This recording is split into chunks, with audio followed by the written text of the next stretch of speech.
everyone. Hello. Welcome back to another week at the BGC podcast.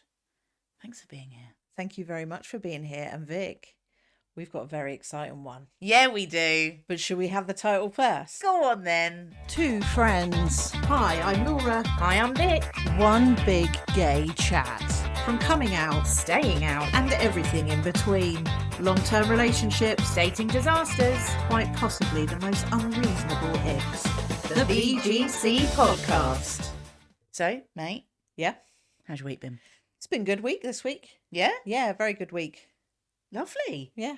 That's just a great week. Just a great Just week. straight up life, smashing it. Great Great. week. Love it. that How for about you? yours? Yeah, good, thanks, mate. Busy. Yeah. Yeah, busy week. But very, very good. Weather is weathering. We're here for it. The weather is weathering. I said what I said. I said what I said. Should we tell them a bit more about what's coming up in this episode? Yes, because it's so exciting. Yes, it is. We're having a guest. We are. Our very first guest. Well, second, Oh, yeah. Well, okay, visual guest. our first official guest. Yes. And this guest, we've both known for years, haven't we? yeah. His name is Micheal Batchelor. Micheal? Batchelor. And he is Crawley's favourite pantomime dame. Yes, he is. Yes. So sit back, relax, grab yourself a cuppa of coffee, tea, Gin. gin, prosecco, whatever tickles your fancy, This is a safe space. and enjoy our chat with Micheal. Michael, Hello. how are you? Not so bad, thank you. Not bad at all. Very Enjoying good. the weather. Oh, it's beautiful, isn't it? I know I'm sat here in my shorts, so I don't go out in the garden in case I frighten the neighbours. Same. So, Micheal, we wanted to get you onto this podcast because you are fascinating. You are a fascinating person, Yes. and Oh, we would like to share you with our listeners / Right. viewers. Are Lucky they them. ready? Well, yeah, I know. I was to say, are they ready? So We're not sure, but we're going to give it a go. maybe you should put a disclaimer along the bottom of the screen for anybody that's traumatised by the end of it. We should have one of them permanently. For Well, the amount yeah. of times I say the C word. Ah. So, Micheal, tell us a little bit about yourself for people who, because there are going to be people that don't know who Micheal J Batchelor is. What Yeah. do you do? Well, basically, I more or less wear a dress for a living. So but yeah, no, I've played Dame in Panto for 25 years. Bloody hell. So I started when I was 12, obviously, and because I'm only in my 30s now. But yes, I've done that for 25 years. So a lot of my job has been Panto related as a writer, director, costume maker, and designer for some of the, me and for a lot of other pantomime dames across the country. So yes, a lot of it's been a lot of my career has been based around that. Also, I do drag. I've Nice. also been a drag performer. I was formerly Miss Tanya Hyde, so I've worked Love it. with her abroad. I've worked Tenerife, Gran Canaria, Salou. Wow. I've been here, there, and everywhere doing that as well. So yeah, so basically, most of my career has been about me wearing a dress, writing a show to wear a dress in, or make the dress to wear in the show. So that's basically my life. So, did it all start off then with a love for Panto? Is that where it all stemmed from? Yeah, I mean, as a kid, I loved Panto, and I always used to go because I'm from Canterbury in Kent originally. Lovely. So we always used to go to the theatre there and see the Pantos every year, and saw a lot of the big names of the day. I probably won't say any because there'll be a lot of people like, oh, but, but yes, it was. So I used to go and see them, and the Dame was always the character that I loved the most. Even now, like when you have one of your earliest memories, you can't, I've still got this memory in the back of my head of my granddad taking me to a panto, and I must have been like 4 or 5, Yeah. and I can still vividly see the Dame I just remember this Wow. huge man in this massive costume, and I can still see it now. And then when he turned round to walk away, he had like a fake latex bum on the back of his costume, and that's always stuck with me. And the same, and the and that the laughter and the entertainment value of that, and I think that's where it all sort of stemmed from. So it was always something I wanted to do, and Yeah. and I loved the idea of doing, Amazing. So from what sort of age were you like, that is now what I'm going to pursue to do?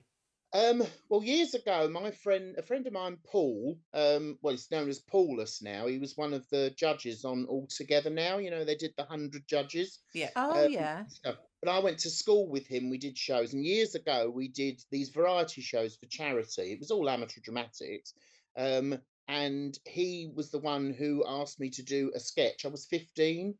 Asked me to do a sketch in this show in a dress, Right. and it was like, oh, this, and I did it, and obviously it went down a storm. Do you know what I mean? It was really, really good, uh, and um, and so that was sort of like, I'm doing this, and you heard the laughter, and it's like, I need to do more of this. Yeah.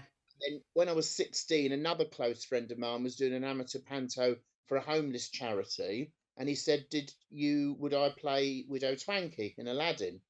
And I said, God, I'd love to do it. And he said, oh, my mum's making your costume. And I'm like, one costume? I went, no, I've been to see Panto. They change every time they come out. And he said, well, we don't have the money. It's a charity thing. And I went, I'll do it. And he went, Yeah. you can't sew. And I'm like, watch me. So I just had a go, and then had learned over the years. So I've played Dame every single Christmas, amateur and then professional, since the age of 16. So, and Wow. I'm 46 in July. Wow. And you, with regards to like the sewing, you are so talented. Oh my. It's because, Yeah. your head's getting Yeah. bigger and bigger as we talk to you. But it needs to match my body, love. That's the thing.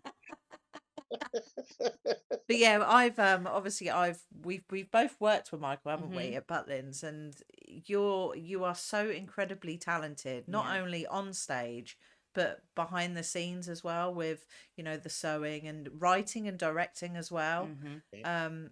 So how did you, going from being in Panto, how did you come to want to write and direct it? I think it's just sort of it's just sort of a natural progression, creatively. Mm. I think in the early days of my professional career as a dame, I did some god awful scripts, like awful stuff. And I think that's the other thing. And it was the same with the sewing, because obviously I'm not a small person. In the early days of the professional panto, obviously they would supply costumes, Mm. and nothing would ever fit me properly, and they'd always wax some great big panel of some other material in the back of the frock or whatever, and it just made you feel crap, it just Yeah. made you feel rubbish. um and to me, part of it is, with playing Dame, I think part of it is looking good, and the costumes looking incredible as well. Mm. So I think it was just a thing of, I was sick of doing some scripts that weren't particularly modern, Yeah. working for some companies, and they're so old fashioned, and you've got references still in the script from like the 70s and the 80s, and you know and it needs to evolve, and it needs to change, and you need to bring in more modern influences Mm. and things like that. So I think that's what it was, really. I just thought, well, I can do this, so I Yeah. just thought I just had a go. So um, and obviously, Butlins was the first place that I started to write for, and obviously got the bug for it. So I've written for other theatres and groups and companies since, as well as Mm. so they've been performed by other people. So Yeah, I mean,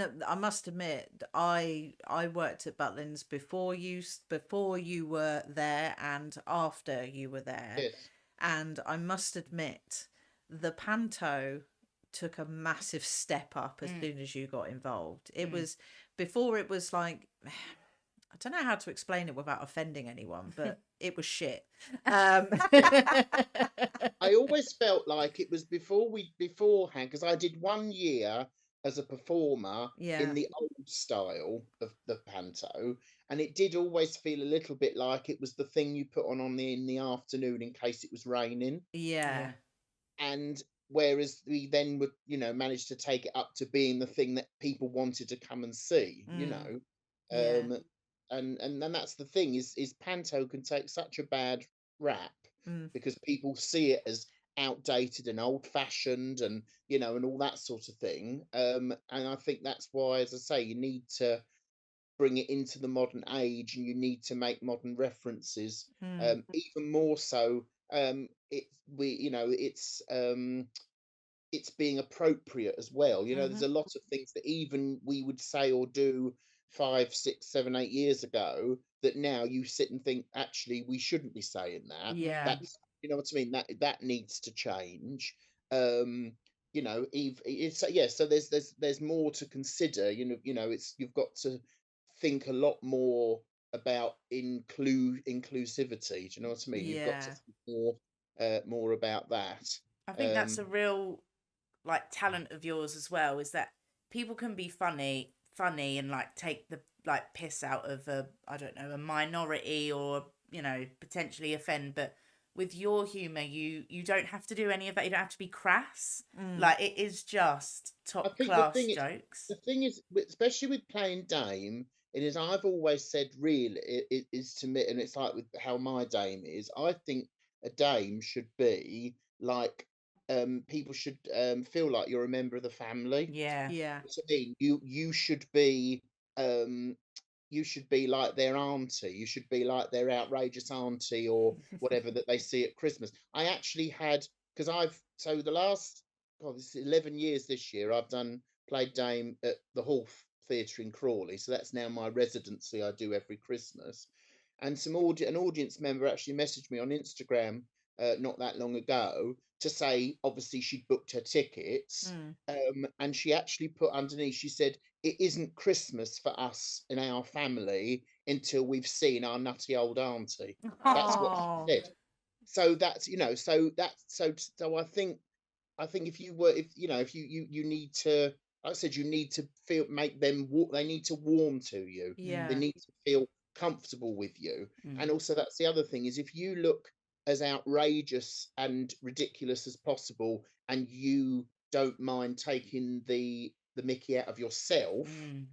I think you can get away with saying things to other people Yeah. because they won't be offended, because you're not making them feel uncomfortable or inadequate. You're not saying it to put them down. It's not a You know what I mean? judgment. Yeah. Yes, exactly. It's and again, I would never say anything nasty, No. but you can always say a little something about what color someone's top is, or what they're doing, or what they're wearing, Yeah. or where they're from, whatever. That's and to me that's important, because you are putting your arms around the audience. So, I mean, Yes. by breaking that fourth wall and talking to them personally about something they have or have done, Mm. it makes them think, oh, this is, you know what I mean? It's more personal. Mm. That's the thing.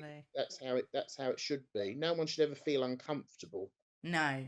No, and like Vic's touched on, like, and you yourself, like, the times have changed, hasn't it? And people Yes. do Yeah, tend to yeah. get offended very easily. Mm. But if there's a way that you can offend people, but by making them laugh, I think that's fine. Yeah.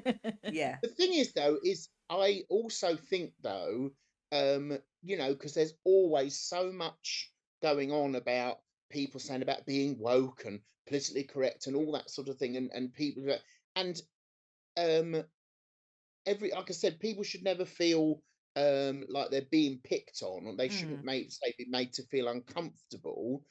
But there is also a certain amount of, there sometimes seems that the people who are offended about things tend to be louder. Do you know what I mean? Yes. As in their opinion ends up being louder Mm. than a lot of, you know what I mean? Mm. And I know things, like I said, things change, and we should be being fair to everybody. But sometimes there are people who are offended for offended sake. Do you know what I Yeah. mean? Yeah. Yeah. Um, and I think what's quite, it seems to me, is quite strong now, is somebody being offended doesn't always necessarily mean it's offensive. Yes. You know That's what I so mean? true. Because Yes. one person being offended, because I mean, every now and again you will get a complaint, because it's not for everybody. No. but you'll read some of them and think, wow, you really went round the houses to find that, you know, sort of go, oh, come on, you know, when they say, you go, do you honestly think that's what we meant? You know, Yeah. but at the same time, like I said, it should be fair. The one thing as well at the moment is it's getting used to it as well, because obviously doing Panto for 25 years, it's always been, ladies and gentlemen, boys and girls. Mm-hmm. That's something we're needing to work on, and I try, Yes. you know, and it's hard to not say it all the time because it's bred into your head. You know, you've said Yeah. it Absolutely. 50 It's a times, it's a but I normal thing to am say, now isn't it? saying, you know, ladies and gentlemen, boys and girls, or everyone, or all, or hello, folks, hello. Do you know what I mean? Trying Mm. to make it more inclusive, because you don't want to sort of alienate anybody, you know? Mm. Talking about offending people, so you said that you do drag as well. Yes. So let's hear a little bit about Tanya Hyde. I Yes. love Tanya, that name. yeah, Tanya Hyde. Well, sadly, I mean, there's another Tanya Hyde Oh, now. So, bitch. yeah, exactly. It's all right. She's just some skinny thing. So, you know.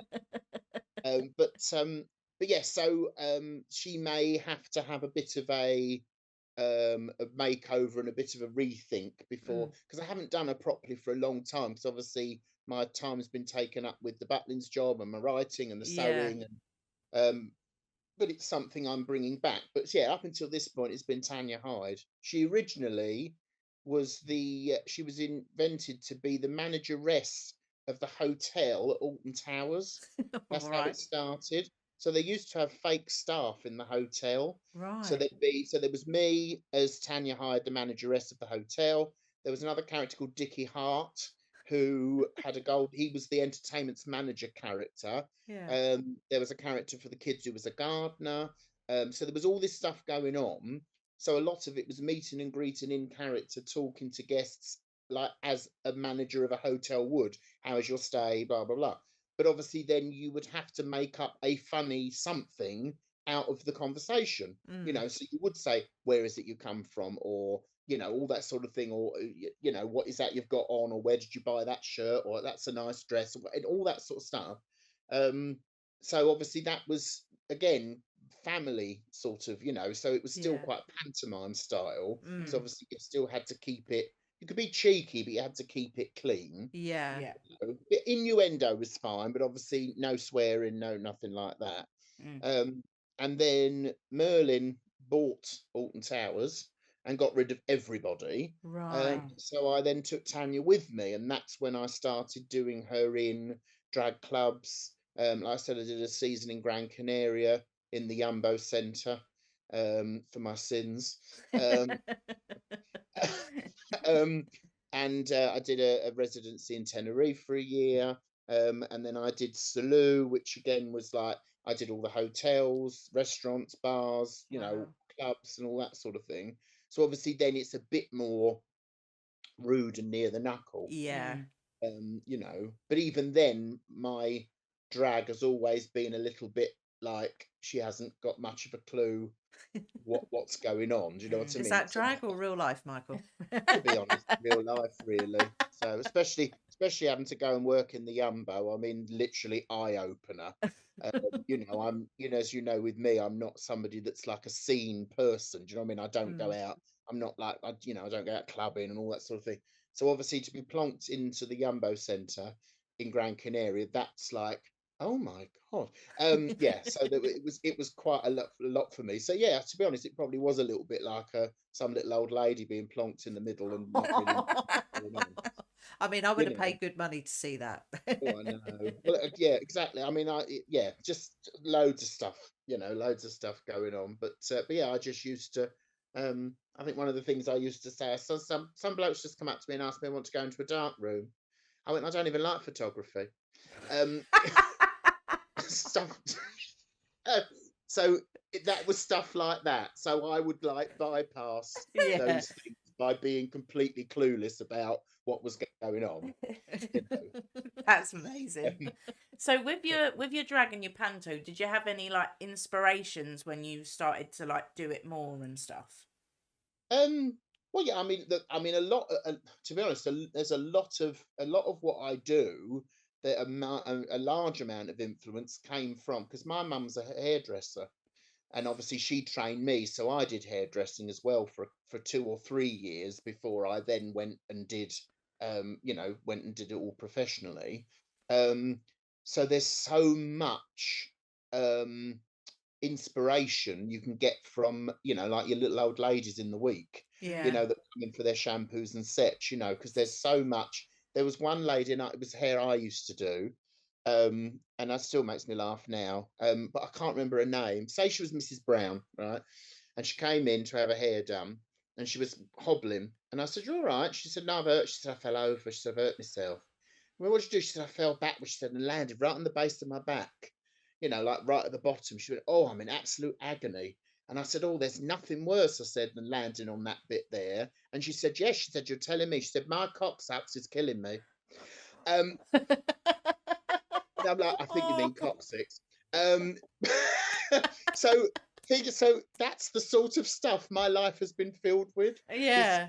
That's people saying the amazing. wrong words. So that's the thing. That's where my drag and my dame comes from. It comes from a woman that, a woman who doesn't really understand what she's saying. Yeah. Sometimes. So but yeah, you pick things up along the way, and you learn. I mean, that's, I think, the secret to, I think, to any job, really, isn't it? Is Mm. you should never ever think that you know everything. Mm. Always be open to learning, because once you sit there and go, "I'm the best at what I do," what's the point of doing it anymore? Do you know what I mean? Exactly. Yeah. If you should always be striving to try new jokes, or listen to someone's opinion, or like I've worked with some people, and the director said, "Can you do this, this, and this?" And they've been like, "No, I don't do it like that. I do it like this." And you go, and in my head, I think, well, I wouldn't normally do it like that, but let's try it. And if Yeah. it doesn't work, then we've tried it, Mm. and everybody's, it's. So yes, it's always using inspiration from everybody, really. Mm. Yeah. So What? I once did panto with somebody who, I don't know whether anybody that's listening will know who this is, but I once did panto with somebody who used to work with Les Dawson. Obviously, he was a very famous comedian, Mm-hmm. and he played Dame and whatever. But he worked with him, and they did summer season together. So they lived together in a flat for like 3 months. And this particular show I was doing, I was actually doing some jokes that Les used to do in panto. Right. And this person said to me, "Well, Les used to say it like this." So he'd go, "That joke, he used to do this, this, and this." And I went, "I'm going to try it." And I did it. And it was the biggest laugh I'd got out of that joke that I'd ever Mm. got. Because you know what I mean? So to be open to other people's suggestions or advice is always the best thing, I think, with any job, really, isn't it? So 100%. You should always have that mindset of always to give something different a go. Mm. At yeah, least 'cause once. somebody else might be right. Yeah. Not very often, but they they might be right, That's Just let so them think funny. it for a bit. That's all. That's not joking. Michael, may I be so bold and to ask you a pretty personal question? Or... Let's go for it. I mean, I'm not surprised at all, Vic. To be honest, I'm not um, backward and coming forwards, are you, dear? what was the reaction of like your family and friends and stuff when you started to do this when you were younger? Because you said you did it when you were about 16. Yeah. To be honest, I've always been very lucky, because I was surrounded by people who were quite sort of theatrical as well. I mean, at school and stuff, I didn't, most of the people I got on with were older than me. And Yeah. to be honest, I didn't really have an awful lot of school friends as such. Most of my friends were out of school. And they were older, I used to do a lot of youth theatre stuff and all that sort of thing.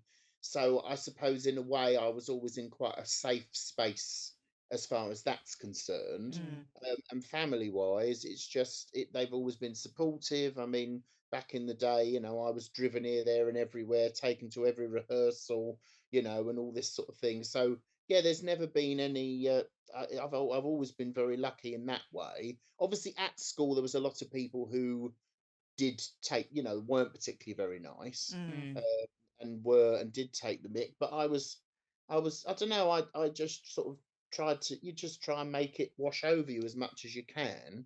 I think sometimes I combated those sorts of reactions by being even louder and camper. Do you know what I mean? Just go straight into the room, bang, here she is, whatever. Then you're in control because Yeah. you've already announced to the room, yes, I'm fat, yes, I'm gay, I'm here now. We can glaze over that. Should we move on? It's that sort of thing because I had, there are some people say I've had some awful things said, about me and things, but it's just, you just have to, isn't easy for everybody. We just have to try and rise above if you can. Definitely. But there was somebody a few years back. I did Panto in my hometown of Canterbury, so we opened up the new theatre, and there was a chap who I'd went to school with, who at school was vile to me, Right. absolutely vile. But he sent me a message on Facebook and said, "Oh, we're coming to the Panto. It'd be lovely to see you," and all this sort of thing, and bringing my wife and the kids, and blah blah blah. So I said, "Yeah, I can see you," and I said, "You can come in. I'll show you all round backstage and do all that sort of thing." And I remember Mum saying to me, she went, "Oh, I wouldn't have done that." She said, "I'd have told him, no, you're not coming in here. If he spoke to you like that when you were younger." And I just said to my mum, I said, "I'm in Panto." I said, in this brand new theatre. I said, "He spent most of my school life taking the mickey out of me for being fat and camp." I went, "He's just paid £40 a ticket for his family to come and see me be fat and camp." I went, "I think I've won." Yeah. And I thought, what's the point of being bitter about it? Just it is what it is. But I have always been very lucky. I mean, the thing is with me, there was never any with this voice. There was never ever any kind of coming out. I mean, to be honest, I probably was hanging on the outside of the doors from about. Do you know what I mean? I think I've always been hung on the doorknob on outside the closet, just hanging on. To be honest, there's never been sort of a coming out as such. So but yeah, I have. Yes, you get. There are times in life where people can be not cruel, but I have been quite lucky. I Yeah. think because of being in performance, I've always been surrounded by a lot more acceptance. Yes. Yeah. And even hairdressing, that's, you know what I mean, that there's a lot more acceptance there. But yeah, it is hard if you've got people, unfortunately, who don't have the support of their family or anything like that. It's terrible, really. Yeah. Just What think if you're going to. what advice would you give to any like young lads out there that really want to get into like drag or panto dame but are scared? What advice would you give to them? The thing is that um, I don't perform as me, and because on a stage I'm terrible as me. That's the thing. I'm and even though I say you can sort of rise above people's comments and things like that, I'm still, as me as a person, I'm still a little bit anxious. You know what I mean? I can be a bit shy sometimes. I Yeah. know it doesn't seem like that, but that's how. But the thing is that at the end of the day, you've got one life. That's the thing. And however painful it might be having to let people go that don't see eye to eye with what you want and what you do, we're only on this earth for 60, 70, 80 years, which is a speck, isn't it, really? So, I think you've just got to try and cut the negativity out and cut the people who don't appreciate you for what you are out of your life, and try and find the people, because that's the thing. There's a lot of people who have gone into drag who don't necessarily have the support of their friends and their family. Yeah. And that's why I think sometimes drag and places, gay venues that have drag and whatever, they make a new family. It's like, you know what I mean? They can almost make a new family of their own, surrounded by like-minded people and stuff like that. Yeah. And I think so. I think at the end of the day, if it's what you want to do, just do it. Yeah. Just do Yeah. it. And plus, if Like you're in a that. wig and a dress and makeup, if you bugger it up, nobody knows who you are. So just they Fairs. don't. No one knows who. That's the thing, and that's the thing is I have much more confidence on stage, done up to the nines, because it's not me. And Yeah. that's the thing. I think with anybody who's struggling with their sexuality or coming out or whatever, things like that, I think it's empowering. Do you know what I mean? It's like, but there's that line, isn't there, in the musical? Everybody's talking about Jamie. It says about a boy in a dress. That's it. A boy in a dress is to be laughed at, but a drag queen is to be feared. And it is. It's Yes. quite. Do you know what I mean? It's sort of like Wow, that's it's great. almost like it's. Do you know what I mean? The confidence and that sort of thing. Mm. I think you can get away with doing so much more and saying so much more when you are in that persona. You know. Mm. Mm. Um. But yeah, just do it. Just I mean, and it's easier now, a lot easier now, because I mean, even like ASOS and places like that, obviously even sell high heel shoes for men. Do you know what I Mm. mean? Do They they make really? them. I didn't realize Yeah, that. yeah, yeah. You can buy Wow. heels for men and things like that.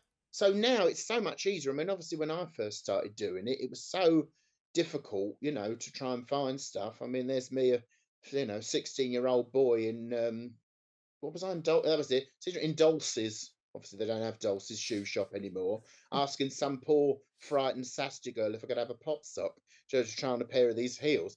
Um, so I did have a lot more confidence as myself years ago. Yeah. Uh, I think obviously it changes as you get older. But yeah, it's a lot easier now because you've got the internet. Mm-hmm. You can use this and order it, and also, it's more out there now. Mm-hmm. Isn't it? I think there was so much more taboo and than it was. I mean, I know I'm only 46, but I mean, I remember going to gay clubs that they opened a little slot in the door to Wow. check you were gay and stuff. We used to go to this one club which was literally in the middle of nowhere in the woods, like middle. This sounds dodgy, not gonna say, A but little. it was called the Woodlands Gentlemen's Country Club. So Oh, it was like right. this looked like country club thing in the middle down this country lane and whatever. But when you went to the door, they checked who you were, and when you went inside, it was pink Cadillacs. So it was a gay club. Wow. So it Amazing. was like, one of those places that like at 3, 4 o'clock in the morning, there's condensation dripping off the ceiling and all that sort of like proper like, it was real. There was like half a car coming through the wall and all that sort of thing. But again, it was still so underground, it was even then. And that's only like, late 90s and early 2000s, well, mostly late 90s. Mm. So Wow. That's even then, crazy, isn't it? Like yeah, even something as little as 25 years ago, Mm. it's we've come forward so much in the past short amount of time, haven't we? That it's I when you just feel at the moment we're going, but that we are. It's almost like we're taking a couple of steps backwards yes. because you've got the likes of it almost feels like because progress has happened, and then it almost feels like the bigots of the world and gone, hold on a minute, that's enough. Yeah. Boom. Yeah. Yeah. Like the conservatives obviously talking about transgender and like people and you like they're sort of monsters, Mm. and you've got Rishi Sunak saying it's there are two genders, male, female, boom, that is it, this is mental, and he's doing that at a party conference. Yeah. Mm. If you look at Margaret Thatcher in the 80s, she actually stood up there at one of her party conferences and said people think it's their God-given right to be gay, basically saying they shouldn't. So it's Yeah. like they came for the gays, and that's a push. Now Mm. they're coming for transgender people. That's a push. Then maybe then it'll be that. Do you know what I mean? It's just always, I don't understand why there's always hate all the time. It's like they've Mm. Mm. got to make an enemy out of, when they say about woke people, and you just think, well, actually, the term woke really, it's about being fair to people. Do you know what Yeah. I mean? It's about letting them be who they want to be without being, you know, ripped apart for it. That's Mm. what that's about. And they just make it all sound like it's a bad thing. And actually, it's not a bad thing. Maybe there's some people who take it to the extreme sometimes, but it's not a bad thing because, you know, and there's so much of it online as well. When you like, there's so much hate on Twitter and Mm-hmm. Instagram for people who are in the public eye and all that sort of thing. And you just think, why? Yeah. Yeah. Is it jealousy? it's almost like they just don't want somebody to succeed. It's I was having this weird. conversation with my other half the other day, just saying there are so many people out there that just don't like to see other people do better than them, Mm. where they Yeah. can't just be happy for that person. And the Yeah. thing is that a true friend will always be happy for your success. Yeah, If yeah. they're not, then they're not your friend. No, exactly. 100. Exactly. 100. Yeah. You know. But it's the keyboard warriors. Blank profiles, but Yeah. it does it. But it affects people. Like I mean, as I said, because I'm gay and overweight and always have been. I've had some really awful things said to me. Mm, I've always managed to be strong enough. I mean, yes, I still have struggled with my mental health and stuff, from it, but mm, I have always managed to just go and try and move on from it. Mm. But obviously, there are people that aren't like that, and, yeah. and they do take it to heart, and yeah, humans are, fragile, aren't they? Would you say that, because I've certainly noticed with myself, the older I've got, the more I don't give a shit what people think? That's the thing, and weirdly, I've sort of gone the other way. Right. Um, to be honest. I mean, the last couple of years, have struggled mental health wise, Mm, sort of anxiety and depression and things, and it has been difficult. Um, but I think also being somebody who is, because I mean, I'm 46 in July, and I joke because I say, oh God, that's 108 in gay years, but that's sometimes how it feels, yeah. because I do feel sometimes a lot of the gay community has always been very much, it is very much about what you're wearing, how young you are, you know what I mean? Yeah. So I think as you get older, um, it's difficult to sort of still go, oh, I don't care, because you do sort of go a bit, oh God, I'm overweight and there's this and there's that.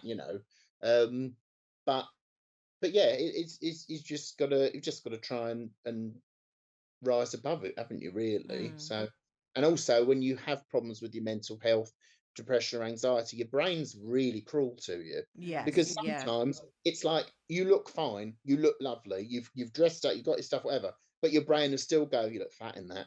Or Mm-hmm. do you know what I mean? And that's it, and it happens, doesn't it? You don't Yeah. have the confidence that you used to have sometimes. In some elements, I'm a bit like, I couldn't give a monkey's what you think.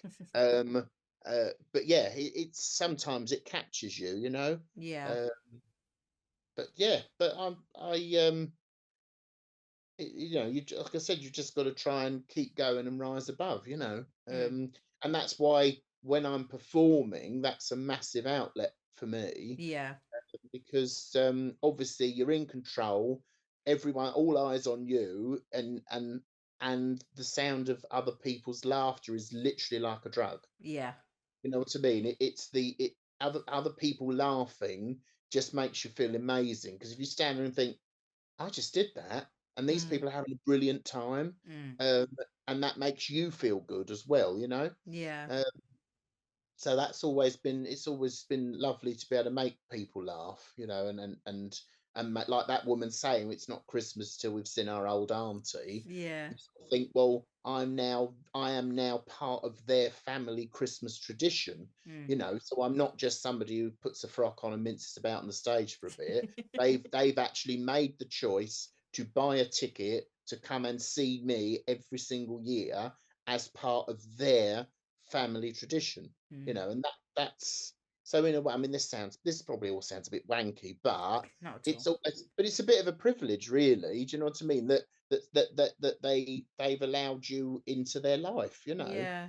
Mm. And they go out of their way to make you a part of their life, to come and see what you're doing every year. Mm. um it's a brilliant feeling. Yeah. That's lovely.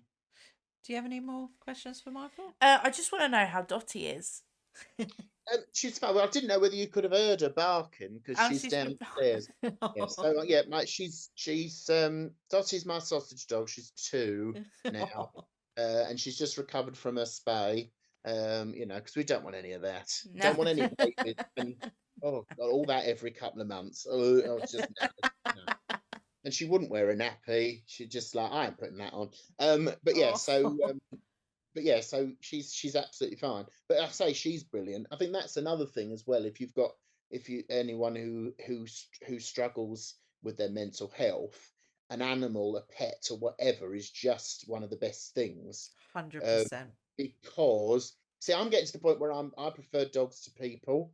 People are Oh starting. yeah. I think I've You always know been what I like mean? that. The thing is with an animal, it's just that unconditional love. It doesn't matter what you do, doesn't matter how rough you look that day or how you feel. You know, they're still there. They still go mad when you come in the door. You know, like you leave for 10 minutes and you come back and it's like you've been away for a year.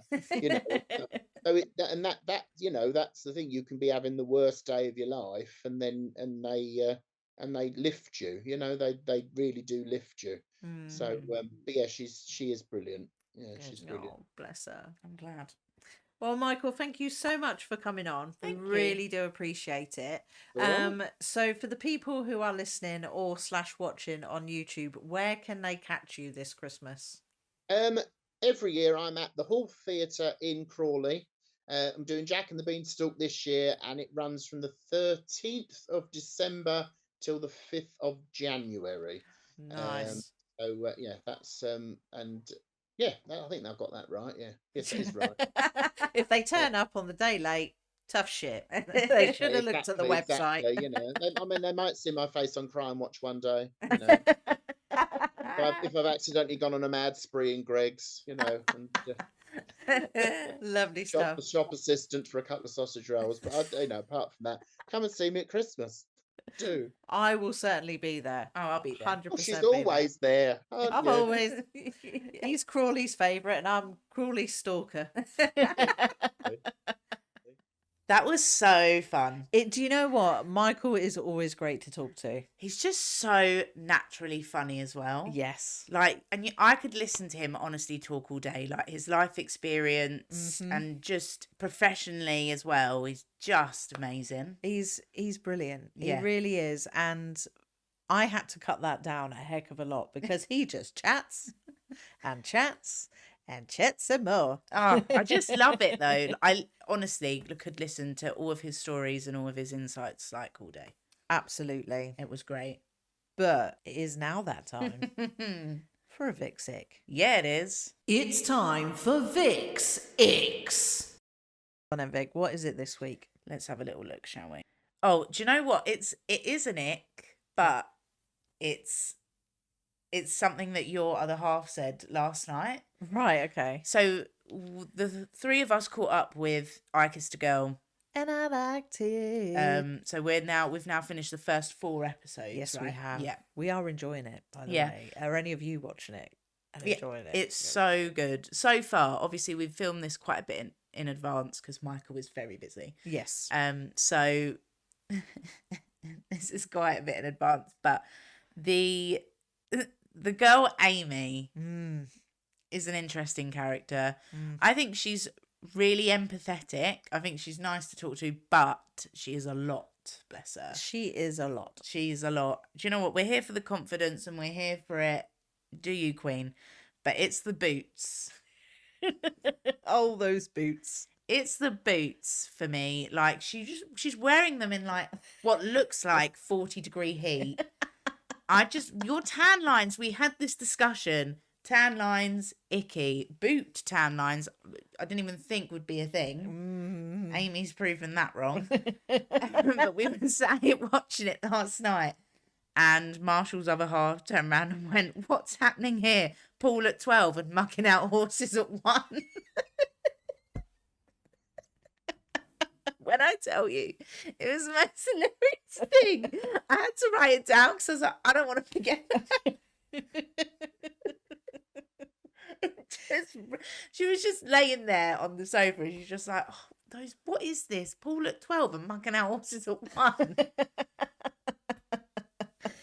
It's so true though. So maybe the ick for this week then is boots in 40-degree heat. Yeah, I mean, I'm just not a fan of those kind of boots anyway. No, because they're not even heeled, are they? No, I just don't think they look good.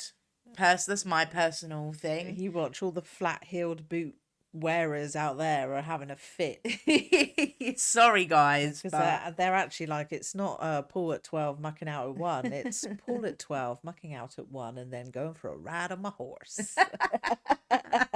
yeah, I'm just not a fan of those boots. But I had to bring that up because I just thought it was fucking classic. Yeah. So It funny. is a little bit of an ick, isn't it, though? Just a tad. Just a smidge. tad. I had an ick as well, but I once again can't remember for the life of me what it was. And I actually said to myself, that's an ick. I'll say it for the podcast. And I've forgotten. Well, that's not ideal I know. because you voice noted me the last time you did that. Yeah, I know.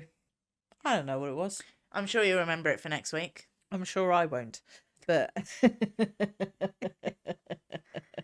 I think that's all for this week. that is. And guys, we really do hope you enjoyed this episode. We had a lot of fun filming it with So Micheal. much fun. So much fun. But you can follow us on all social media platforms. We are on Instagram, Facebook, TikTok, Twitter, Threads, and X. I almost said Twitter then. You did. Elon Musk will be coming for me. Although I did notice, right, and this is going on a tangent because I love them, X, the website still says twitter.com. Does it? Yeah, at least get yourself a new domain, mate. Well, Meant to be one of the most richest people in the world and you can't even afford a new domain. maybe just sort of be faff for everyone else. Maybe. But it's more faff to write Twitter than X. You're not wrong. Yeah. You're not wrong. Yeah. So please do follow us on those social media platforms. We love to see you there. Absolutely. And we are very close to getting 100 followers on each platform. Are we? We are. So I would like to boost that up. Yeah. We also have how many subscribers now? 200! At the time of filming. So hopefully Yeah. we'll have quite a few more. Yeah, yeah. And guys, I'm really interested to hear, like, what is your favourite way to listen to this podcast? Do you like listening to it or do you like watching the videos on YouTube? It would be very interesting to see what sort of reaction we get because we're doing quite well on both. But I'd love to know which people's personal preferences are. Absolutely. Yeah, Absolutely. definitely. Well, if you do want to get in touch, you can email at thebgcpod@gmail.com. Yes, you can. But until next Friday, bright and early, I've been Laura. I've been Vic. And we will see you very soon. Be seeing Goodbye. you.